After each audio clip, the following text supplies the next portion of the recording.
अंगुली कटाकर शहीद होना। महेंद्रगढ़ जिला भाजपा किसान मोर्चा के महामंत्री विष्णु तंवर पाली के इस्तीफे का सच बस इतना सा है। उनका जाना तो तय था, इस्तीफा नहीं देते तो उन्हें हटा दिया जाता। पिछले कुछ दिनों के दौरान उनकी एक के बाद एक ऐसी पोस्ट आ रही थी कि पार्टी के लिए भी उन्हें सहन करना संभव नहीं था। उनकी गतिविधियां पार्टी की उन नीतियों के ही खिलाफ चल रही थी जिन्हें लागू करने के लिए भाजपा अडिग नजर आती रही है। अगर संक्षिप्त में कहें तो मौजूदा नेतृत्व से विचारधारा के धरातल पर विष्णु तंवर की असहमति हो चुकी थी। हम दिल्ली के नेतृत्व की बात कर रहे हैं। उनकी इन गतिविधियों को देखते हुए ही महेंद्रगढ़ भाजपा के जिला प्रधान यतेंद्र राव ने उन्हें 10 अगस्त को नोटिस दिया था। इसके बाद ही विष्णु पाली का इस्तीफा हुआ है। आज इसी पर बात होगी, विस्तार से बात होगी। मैं हूं महेश कुमार वैद्य और आप देख रहे हैं एनजेपी हरियाणा। दोस्तों, जैसा शुरू में बताया गया है, असलियत में महेंद्रगढ़ भाजपा में घमासान का पूरा सच लगभग यही है। मतलब विष्णु पाली इस्तीफा नहीं देते तो उनकी विदाई तय थी, क्योंकि जिलाध्यक्ष यतेंद्र राव के पास कोई अन्य विकल्प बचा भी नहीं था। अब एक बार विस्तार से पूरी बातों को आपको समझा देते हैं। हमने यतेंद्र राव से भी बात की है, मीडिया की रिपोर्ट्स भी देखी है, दैनिक भास्कर ऐप पर जो रिपोर्ट आ रही है उसको भी पढ़ा है, देखा है। तो सबका निष्कर्ष जो मिला करके हुआ हम आपको बता रहे हैं। हमारे पास उनका इस्तीफा नहीं है, हमारे पास नोटिस है। नोटिस आप अपनी स्क्रीन पर देख भी लेंगे जो यतेंद्र राव ने उन्हें दिया। मतलब विष्णु पाली को जो नोटिस दिया है वह आप अपनी स्क्रीन पर देख सकते हैं। लेकिन इस्तीफे की जो जानकारी है वह पूरी तरह हम विभिन्न स्रोतों से जो हम तक पहुंची है उसके आधार पर हम बता रहे हैं कि विष्णु तंवर ने अपना इस्तीफा दे दिया है। सबसे गंभीर बात यह है कि महेंद्रगढ़ जिला किसान मोर्चा के जिला महामंत्री विष्णु तंवर ने आरोप लगाया, गंभीर आरोप जिला प्रधान पर कि वह उन्हें धमकी दिलवा रहे हैं, जबकि जिला प्रधान ने स्पष्ट कर दिया है कि धमकी जैसी कोई बात नहीं है। उनके पास कोई सबूत है तो लाइए। इस नोटिस को ही अगर धमकी मानेंगे तो ये उनकी मर्जी है। उन्होंने जिस तरह की पोस्ट अब तक जारी की है वह आप अपनी स्क्रीन पर देख लीजिए। कोई भी पार्टी इस तरह की पोस्ट को कैसे सहन कर सकती है। हाँ, विचारधारा से मत भिन्नता हो सकती है।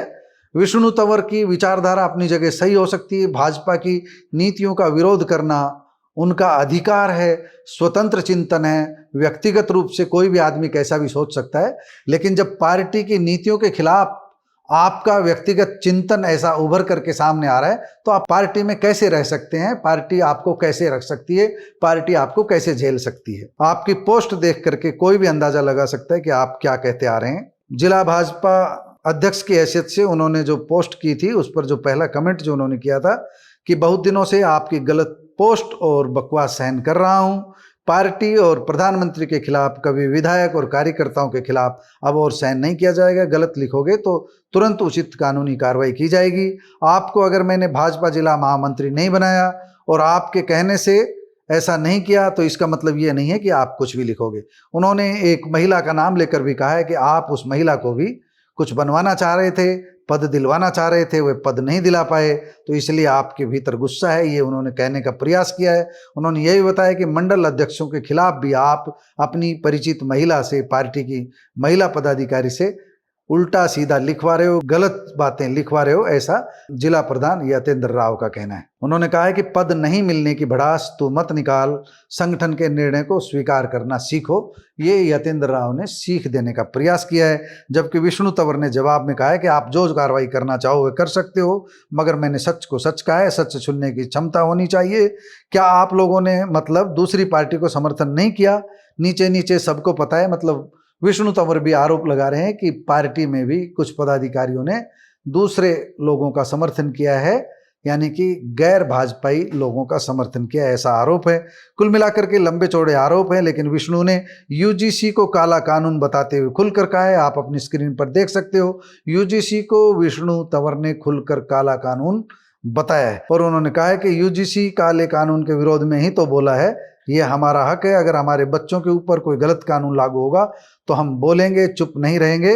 विष्णु तंवर का ये कहना कि प्रधानमंत्री हम सबका बनाया हुआ है और हमारा हक बनता है अगर गलत कानून लाएंगे तो हम बोलेंगे। बिल्कुल ठीक कह रहे हैं, आपका हक बनता है अगर गलत कानून लाएंगे तो बोलेंगे, लेकिन पार्टी की नीतियों से आप सहमत हैं और पार्टी के लाए गए कानून कोई गलत बता रहे हो तो आपको फिर पार्टी में रहने का कोई हक नहीं है। हम आपके चिंतन की स्वतंत्रता की कोई आलोचना नहीं कर रहे हैं। आपको स्वतंत्रता है, आप स्वतंत्र चिंतन रख सकते हो, प्रधानमंत्री की नीतियों का विरोध कर सकते हो, लेकिन पार्टी में रह करके इन पार्टी सार्वजनिक रूप से अगर ऐसा करेंगे तो निश्चित रूप से आपको अनुशासनहीनता की कार्रवाई का सामना करना पड़ेगा। वही हुआ भी है। यतेंद्र राव के जवाब भी आप अपनी स्क्रीन पर देख सकते हो, उन्होंने विस्तार से जवाब दिया है। विष्णु पाली को जो जवाब दिए हुए उनको आप पढ़ सकते हो। कुल मिलाकर के हम आपको बता रहे हैं कि यह लड़ाई लंबे समय से चल रही थी। आप जो पोस्ट हैं विष्णु तंवर की और यतेंद्र राव की एक बार देख लीजिए। हम 1-2 मिनट के लिए अपनी बात को विराम देते हैं, एक बार आप तसल्ली से ये पोस्ट देख लीजिए।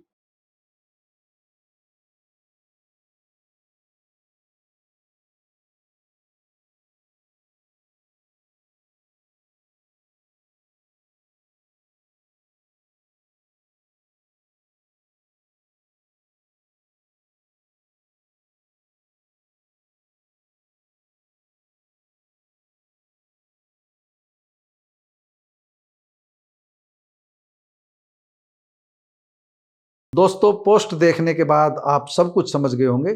इस मामले में हमें कुछ ज़्यादा कहने की ज़रूरत नहीं है। कुल मिलाकर के हम ये कह सकते हैं कि मामला कई दिनों से चल रहा था। अब इसका पटाक्षेप हुआ है, और पटाक्षेप इसलिए हुआ है क्योंकि विष्णु तंवर ने इस्तीफा दे दिया है। वह इस्तीफा नहीं देते तो शायद उनको पार्टी से निकाल दिया जाता, जिस तरह के हालात बन रहे थे और जिस तरह की पोस्ट विष्णु तंवर की ओर से आ रही थी। हम एक बार फिर बता दें कि किसी को भी किसी भी पार्टी में तब तक रहने का अधिकार है जब तक वह पार्टी की नीतियों का सम्मान करे और पार्टी जो फैसला ले उस पर मोहर लगाए। अगर किसी की इन नीतियों पर असहमति है तो पार्टी के मंच पर भीतर अपनी बात कह सकते हैं, लेकिन यहाँ सब कुछ सार्वजनिक चल रहा था तो निश्चित रूप से कार्रवाई के लिए यतेंद्र राव को पहल करनी ही थी, और वही इस मामले में हुआ है। नोटिस जो हुआ है, आप एक बार यतेंद्र राव की ओर से दिया हुआ नोटिस आप पढ़ लीजिए। नोटिस में पूरी तरह उन्होंने विस्तार से लिखा है।